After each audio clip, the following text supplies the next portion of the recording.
नमस्कार दोस्तों, सत्यम and Sarovar channel पर सीमा गुप्ता आप सबका हार्दिक स्वागत करती है।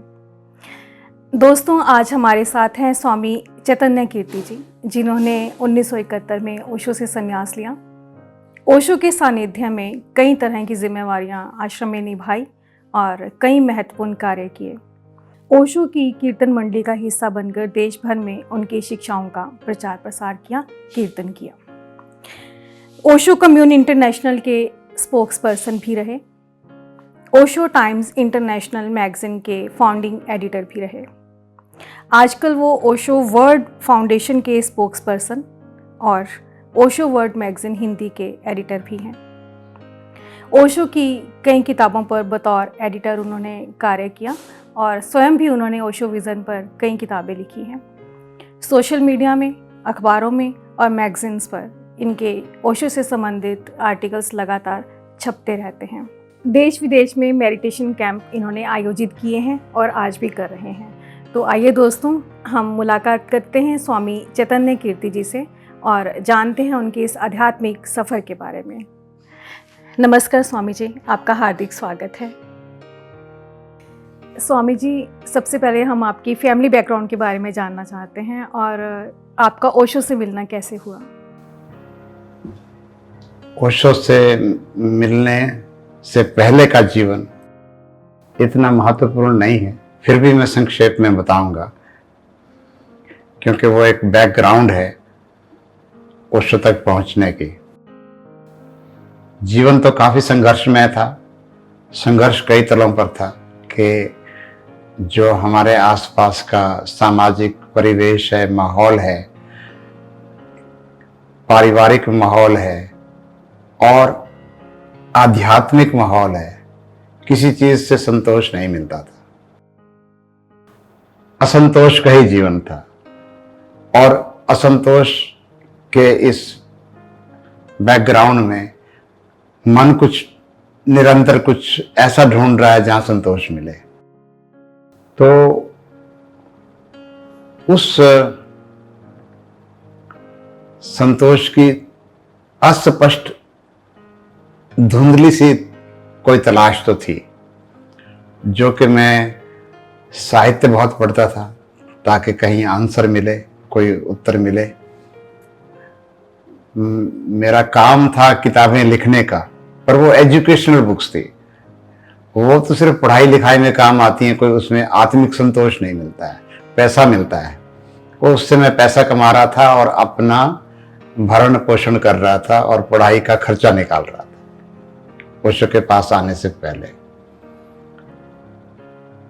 और इसी बीच में मेरा जो साहित्य से थोड़ा प्रेम बढ़ता गया और अपने आप को मैं अलग करता गया दुनिया से।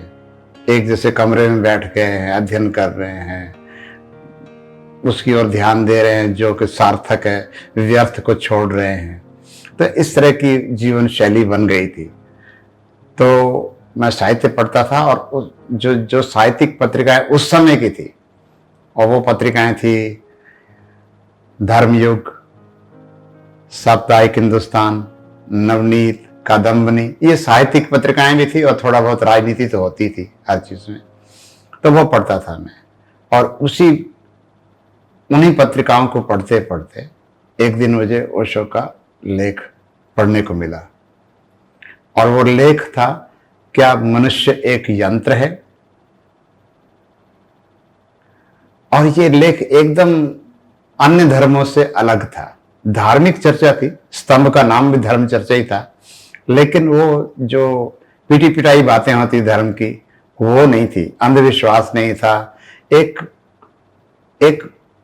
प्रश्न, एक जिज्ञासा कि क्या जैसा हम जीवन जी रहे हैं उसको हम धार्मिक कह सकते हैं, क्योंकि उसमें होश नहीं है, उसमें चेतना नहीं है, उसमें सिर्फ यांत्रिकता है। तो इस बात ने मुझे छुआ, ओशो की इस बात ने, कि ये कुछ अलग ही स्तर की बात कर रहे हैं। तो मैंने और लेख ढूंढे उनके पत्रिकाओं में, लाइब्रेरी में जाया करता था, वहां से ढूंढ निकाल के लाया और फाइल बनाई, पढ़ा। फिर मुझे उन्हीं पत्रिकाओं में एक बार ओशो की जो नई किताब आई थी उन दिनों, समाजवाद से सावधान।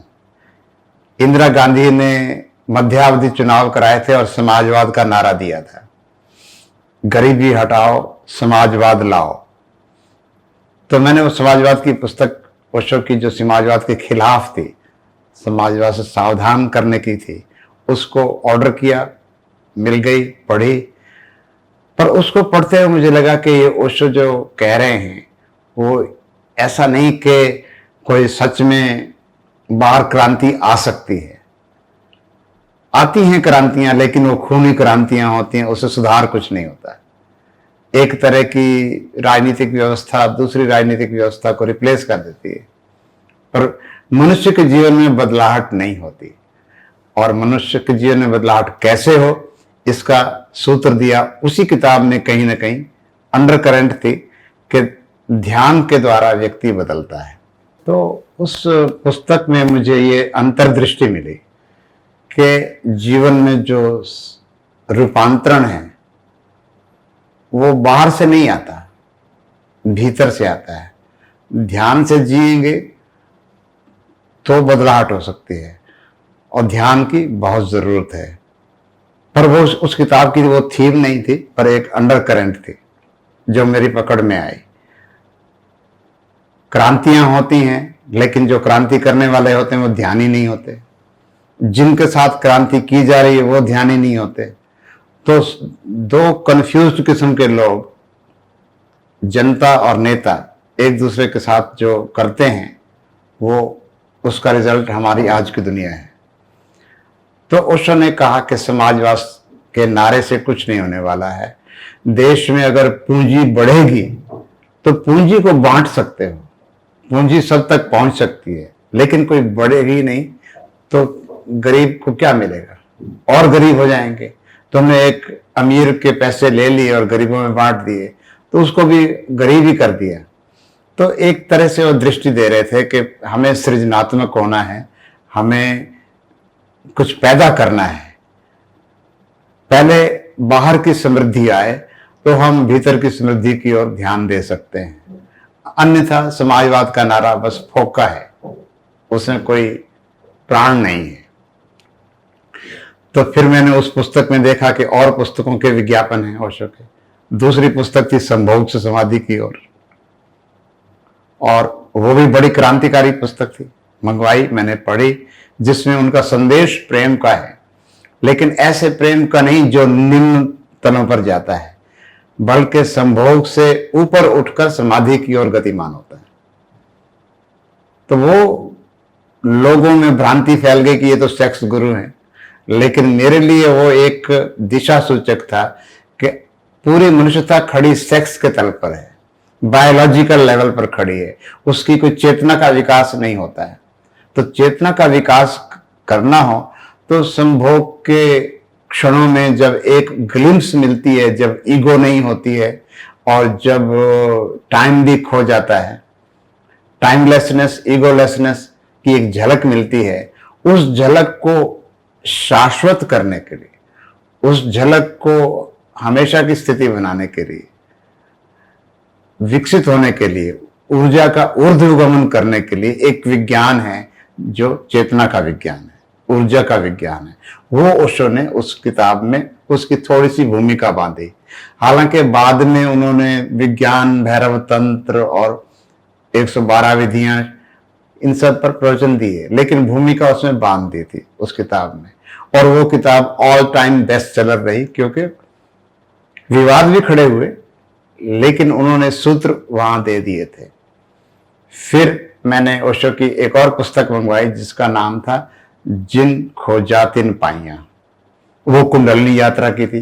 वो जो 7 चक्रों की बात है कि मूलाधार चक्र से सहस्रार की ओर ऊर्जा का ऊर्ध्वगमन कैसे हो, उसके संबंध में थी। और वो बड़ी मिस्टीरियस, रहस्यपूर्ण किताब थी।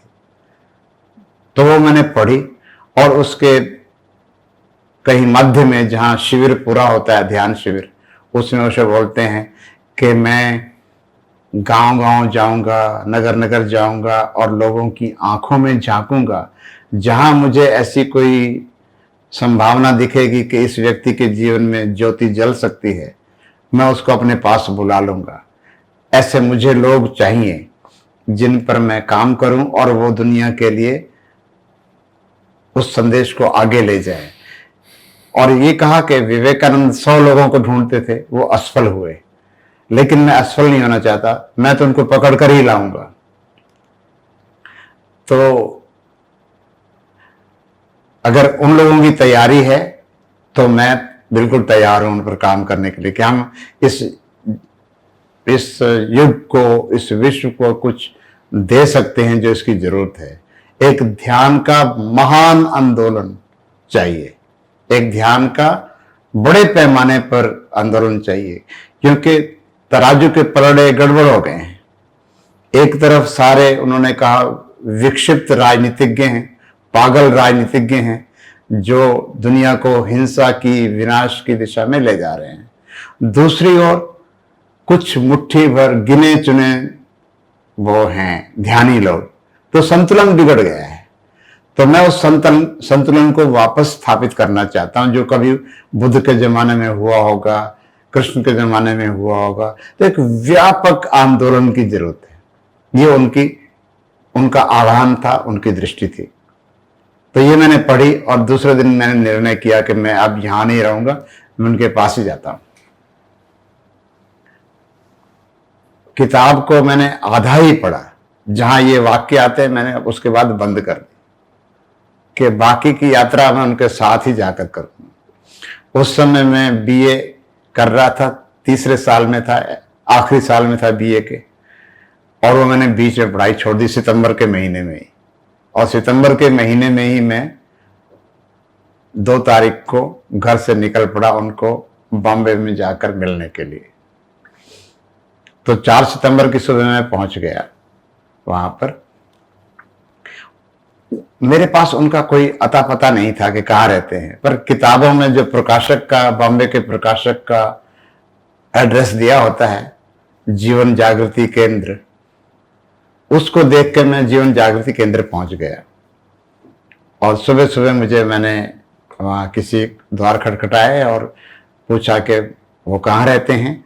तो मुझे अता पता मिला और मैं वुडलैंड गया, जहाँ वो 26 मंजिली बिल्डिंग थी, उसके A1 अपार्टमेंट में रहते थे, पहले ही अपार्टमेंट पर। तो मैं पहुंच गया और वहां मैंने पढ़ा, द्वार पर लिखा था मिलने का समय 9:30 से 11 और 2:30 से 4, ऐसा कुछ था। आधा घंटा आगे पीछे हो सकता है, उस समय की जानकारी के मुताबिक ऐसे 2 टाइम थे मिलने के लिए। तो 11 का टाइम तो निकल चुका था। तो अब फिर मैं वापस आया, थोड़ा आसपास घूमा उस इलाके में, कोई मुंह हाथ धोया, क्योंकि ट्रेन का कहीं होटल में रुका नहीं हूँ, कोई खाना वाना ठीक से खाया नहीं है। तो मैंने कहा थोड़ा ये कर लेते हैं, और फिर मैं 2:30 बजे आ गया। 2:30 बजे आता हूं और उनकी सचिव माँ योग लक्ष्मी से मिलता हूं। तो उनको बताया मैंने कि मुझे उनसे मिलना है। तो उन्होंने कहा कि ऐसा करें कि कुछ दिन पहले आप ओशो के प्रवचन सुने और फिर मिलने की व्यवस्था हो जाएगी, मैं आपको अपॉइंटमेंट दे दूंगी, 4 दिन आप पहले सुनो। तो मैंने कहा मुझे सुनना नहीं है, क्योंकि मैं सब पढ़ चुका हूं, जो उन्होंने बोला है, जो छपा है पढ़ चुका हूं। अब तो मुझे उनसे साक्षात मिलना है।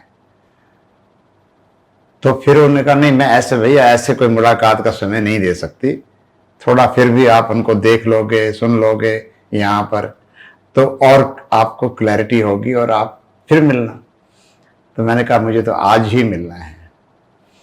तो बैठा रहा, मैं भीतर मन में सोच लिया कि वो अपने कमरे से बाहर तो आएंगे, तब पकड़ लूंगा मैं। और फिर मैं बैठा रहा, कमरे से बाहर आए ही नहीं। कैसा व्यक्ति है जो कमरे से बैठा है अकेला। तो फिर मुझे लगा कि अब 4 बजने वाले हैं और ये मुझे कहेगी भैया मिलने का समय पूरा हो गया, अब आप जाओ। तो मैंने उसको वो ना कहे, इसके लिए मैंने कहा आप मुझे एक कागज दो, मैं उस कागज पर कुछ उनके लिए लिख के देता हूं, आप ले जाओ और जैसा फिर कहेंगे वैसा मैं मान लूंगा। उन पर छोड़ देते हैं। और हाँ, उसने ठीक है। तो मैंने लिख के दिया और लिख कर ये दिया कि भगवान श्री, मैं पानीपत से यहाँ तक आया हूँ तो मुझे रास्ते में कोई बाधा नहीं मिली, कोई रुकावट नहीं आई, लेकिन अब मैं आपके बहुत निकट हूँ, आप थोड़ी दूरी पर हैं। इसी बीच में कैसी दीवार है मैं समझ नहीं पाता। मैं क्या कहना चाहता हूं मैं कह भी नहीं पाऊंगा, लेकिन मैं आ गया हूं, ये मेरी अभिव्यक्ति है। तो वो उसने बिना पढ़े वो फट से गई अंदर और फट से वापस आई कि चलो बुलाते हैं। वो बुला रहे हैं तो वो कहा कि वो रहा कमरा, आप उस कमरे को खोलो, उनसे मिल लो। तो मैं उठा, धीरे धीरे उस कमरे को जाके उस कमरे की तरफ। अब मेरे सारा कुछ बदल गया मेरे भीतर। अभी तक तो रुकावट फील हो रही थी, अब मैं उनको मिलने जा रहा हूं। तो सारी भाव दशा, मनोदशा, सारा संघर्ष चला गया। हृदय की दुनिया में अचानक प्रवेश हो गया। माइंड ने काम करना बंद कर दिया। तो मैंने बड़े हल्के से द्वार खोला और उनको उनकी पूरी आभा के साथ, पूरी महिमा के साथ, एक शाही ढंग से लेकिन सुकोमल और ग्रेसफुल, चारों ओर कमरे में बस एक तरह से प्यार भरी तरंगे हैं और वो बैठे हैं। तो मैंने जब द्वार खोला तो देखा तो उन्होंने मेरी ओर देखा और कहा कि चले आओ, चले आओ। तो मुझे लगा कि मेरे भीतर से कुछ उनके चरणों में जाके पहले ही पहुंच गया है, अब तो मुझे सिर्फ चलना है, उन तक जाना है खाली। तो उस मोमेंट में ये सारा जैसे समर्पण हो ही गया और मैं जाके उनके सिर झुका के उनके पास बैठ गया। तो उन्होंने पूछा कि कैसे आना हुआ। तो मेरी तो जबान बंद हो गई, कुछ मुंह से निकला ही नहीं। फिर 2-3 बार उन्होंने फिर कहा कैसे आना हुआ। तो मैंने अपने मन ही मन में सोचा कि मैं तो बहुत सोचता हुआ आ रहा था कि मैं ये पूछूंगा, वो पूछूंगा। अब पूछ, कुछ तो पूछ, कुछ तो कह। और मैंने कह दिया मैं आपके पास रहने आया हूं, ये भीतर से निकला। तो उन्होंने कहा मेरे पास, यहां? जोर से ठहाका लगाया। तो संन्यास लेना है। तो मैंने कहा जो भी आपके पास रहने की शर्त हो, संन्यास का मुझे कुछ विशेष पता नहीं है, जो भी शर्त हो स्वीकार है मुझे, तो आपके पास रहना है। तो ठीक है। उन्होंने अपने पास पड़े एक इंटरकॉम को प्रेस किया और कहा मधु माला लाओ। वो मां अनंत मधु थी जिनको उन्होंने पुकारा था, लक्ष्मी को नहीं, मधु को, क्योंकि लक्ष्मी तो उनकी सचिव थी। मां मधु भारत के सन्यासियों की प्रेसिडेंट थी उस समय, ये जानकारी मुझे बाद में मिली। तो मधु माला लाई भीतर। मां मधु मुरारजी भाई की भतीजी थी उस समय, और अभी कुछ दिन पहले ही उनका देहांत हुआ है। और मैंने सुना है कि कल के दिन ही हुआ था, तारीख कल वाली थी। तो इतने में उन्होंने अपने एक दूसरी साइड में देखा जहां उनको अपने संन्यास सर्टिफिकेट पर साइन करने के लिए नाम देना होता है। उस ओर देखा तब मैंने सिर उठा के उनको पूरा फिर से देखा। अभी तक मैं सिर झुका के बैठा था, और जैसे फिर उन्होंने मेरी ओर देखा मेरा सिर फिर झुक गया। तो उनको सीधा आंखों में देख पाना मेरे लिए संभव नहीं था। उनकी ऐसी ऊर्जा से, चेतना से भरी आंखें, सब कुछ पारदर्शी। तो वहां झांकना अपने बस की बात नहीं थी। तो उन्होंने कहा कि नाम लिखने से पहले थोड़ा पूछ लिया कि कोई घर की जिम्मेवारी तो नहीं है, कहाँ तक पढ़ाई की है। तो मैंने पढ़ाई के बारे में बताया और कहा कि घर की बात तो आप रहने ही दो, तो उसका कोई विशेष अर्थ नहीं है। और उन्होंने फिर गले में माला डालते हुए नाम दिया और कहा, तुम्हें नाम देते हैं स्वामी चैतन्य कीर्ति। ये मां आनंद मधु में, और कल से इनका कीर्तन ग्रुप शुरू हो रहा है जो देश भर में प्रचार के लिए जाएगा। तुम इस ग्रुप में शामिल हो जाओ। और ये मंडली 3-4 हफ्ते के बाद माउंट आबू कैंप में आएगी। वहां 10 दिन का शिविर होगा, फिर उसमें ध्यान होगा, तो आगे ऐसे चलेगा। और साथ में उन्होंने ये भी बताया कि जो कीर्तन मंडली में जो कार्यक्रम होंगे उनकी रिपोर्ट तो मुझे लिख के भेजते रहना। तो वो काम भी उन्होंने दे दिया। तो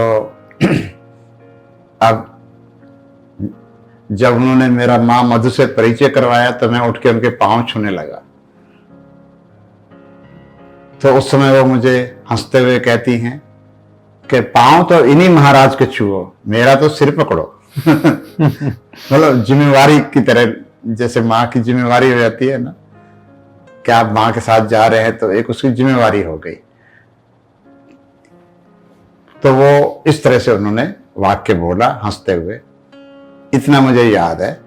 फिर हम दोनों बाहर आए और माँ लक्ष्मी जो कि अपॉइंटमेंट नहीं दे रही थी, वो अब चाय दे रही थी मुझे, और बहुत अच्छी चाय बना के दी। फिर वहां पर स्वामी योग चिन्मय भी थे, जिन्होंने मेरा अता पता नोट किया, मैं कहां से आया हूं, अपनी डायरी पर। उनका काम ये था, क्योंकि उस समय कोई फॉर्म तो भरवाए नहीं जाते थे, अंदर जाके क्या होगा, सन्यास पहले ले आया हूं, फॉर्म तो कभी भरा नहीं मैंने। उस समय उन्होंने सिर्फ अपनी डायरी पर नंबर नोट कर लिया, जैसे 495 होगा या 493 होगा, मुझे याद नहीं। इसके पहले इतने लोगों के नाम लिखे हुए थे उनकी डायरी में। तो उससे मुझे ये जानकारी मिली कि अभी 500 नहीं हुए हैं सन्यासी। और उस समय तक जो सन्यासी होते थे वो सीधा सन्यास वाले नहीं होते थे। 3 कैटेगरीज थी। एक कैटेगरी थी साधक की, जिसके आगे स्वामी या कुछ और नहीं लगता था, उसको सिर्फ नाम बदल जाता था और माला मिलती थी। दूसरा कैटेगरी थी जो व्हाइट कपड़ों में सन्यास लेते थे, क्या वो सिर्फ व्हाइट ही पहनेंगे, उनको साधु कहा जाता था या साध्वी कहा जाता था। तो तीसरी कैटेगरी थी स्वामी और मां की। तो वो जो सीधे ही जंप ले रहे हैं, तो मुझे नाम दिया स्वामी चैतन्य कीर्ति। तो मेरा तो क्लियर, हालांकि मैंने ना कोई गेरुआ वस्त्र पहन रखे थे ना वो। तो जब मैं बाहर आया तो एक स्वामी ने मुझे अपने कपड़े दे दिए, क्योंकि उन्हें मंडी में जाना था पर उनका जाने का मन नहीं था। मुझे जाने का निर्देश मिला है पर मेरे पास कपड़े नहीं हैं। तो कपड़े उन्होंने मुझे अपने, और वो थे स्वामी कृष्ण वेदांत, जो देहरादून में आजकल आए हुए हैं और लंदन रहते हैं। तो वो भी मेरी हम उम्र के थे। उनका बिल्कुल भाव नहीं था कीर्तन मंडली जाने का, क्योंकि उनको लगता था कि मैं बॉम्बे रहूंगा, ओशो को देखता रहूंगा, और अगर मैं कीर्तन मंडली के दौरान कहीं इंदौर पहुंच गया तो मेरे घर वाले भी मेरे पर नाराज होंगे, पकड़ लेंगे मुझे। तो उसका बिल्कुल भाव नहीं था, और मेरा तो भाव था ही। तो मुझे कपड़े मिल गए। और फिर इसके बाद मैं सड़क पर आता हूं और देखता हूं कि पूरा बंबई नाच रहा है, जुलूस निकल रहे हैं, गणपति बापा मोरया नाच रहे हैं। और वो ऐसे अनंत चतुर्दशी जो कि कल बीती है, उस साल 4 सितंबर 1971 को थी। इस बार ये अभी कल ही हुई है, 19 तारीख को। तो मैं भी उनके साथ नाचने लग गया। कल तो कीर्तन मंडली में नाचेंगे ही, आज जो सामने इतना बड़ा विराट तल पर कीर्तन हो रहा है उसे मैं भी शामिल हो गया। कि मैं अपने भगवान को मिलके आया हूं, ये अपने भगवान का विसर्जन करने जा रहे हैं। तो संगीत की धुन ने मुझे पकड़ लिया और मैं मस्ती से नाचा। फिर मैं वापस आया और वहां जाना था जहां और सन्यासी रुके हुए थे। तो वहां एक माँ भगवती थी, उनको ये काम दिया गया कि वो मुझे उनके पास छोड़ने जाए जहां और कीर्तन मंडली के लोग रुके हुए। स्वामी चैतन्य भारती उस मंडली का नेतृत्व कर रहे थे और 10-12 लोग और होंगे। तो मैं वहां गया, थोड़ी बातचीत हुई और मेरी टिकट की व्यवस्था हुई सवेरे ट्रेन में जाने की उनके साथ। एक व्यक्ति हट गया, एक व्यक्ति जुड़ गया, तो इतना कोई बड़ी बात नहीं थी। तो और हम उम्र तो थे ही, हम दोनों एक ही उम्र वाले थे। तो सवेरे 4 बजे दूसरे दिन गुजरात की यात्रा बॉम्बे से शुरू होनी थी और मैं मंडली में शामिल हो गया। और ऐसे कहानी आने की शुरू हुई और मंडली में जाने की शुरू हुई।